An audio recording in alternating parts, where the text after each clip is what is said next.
When it is proclaimed that one must become more sensitive to various ethnic, linguistic, sexual, or lifestyle groups, neither a reason nor a definition usually accompanies this opaque imperative.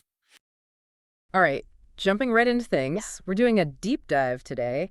And I gotta say, the quote you sent over, this Thomas Sowell one about sensitivity, Hmm. man, it's like a little firecracker. Short, but whoa, does it pack a punch? It really does. Yeah, you hear it everywhere these days, right? Be more sensitive. That's not sensitive.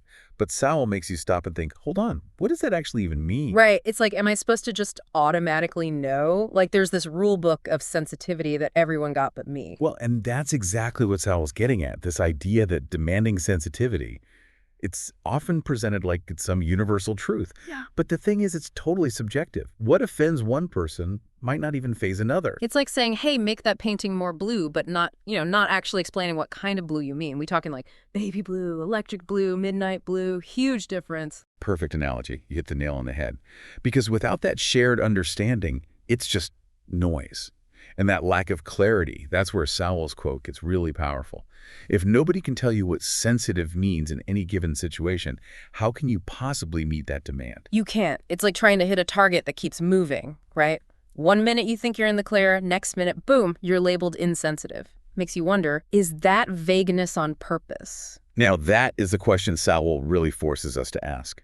Is there a reason why this call for sensitivity is so often vague?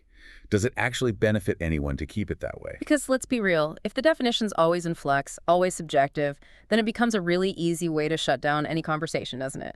Disagree on a policy, boom, you're being insensitive. No need to even address the actual argument. Absolutely. It becomes less about genuine empathy and more about controlling the narrative, silencing dissent. And that's a dangerous game. So where do we go from here if we're constantly hit with be more sensitive, but nobody's defining it? What are we supposed to do? Well, I think Sowell gives us a clue. His quote, it's a call to action. He's basically saying, don't just accept these demands at face value, think critically.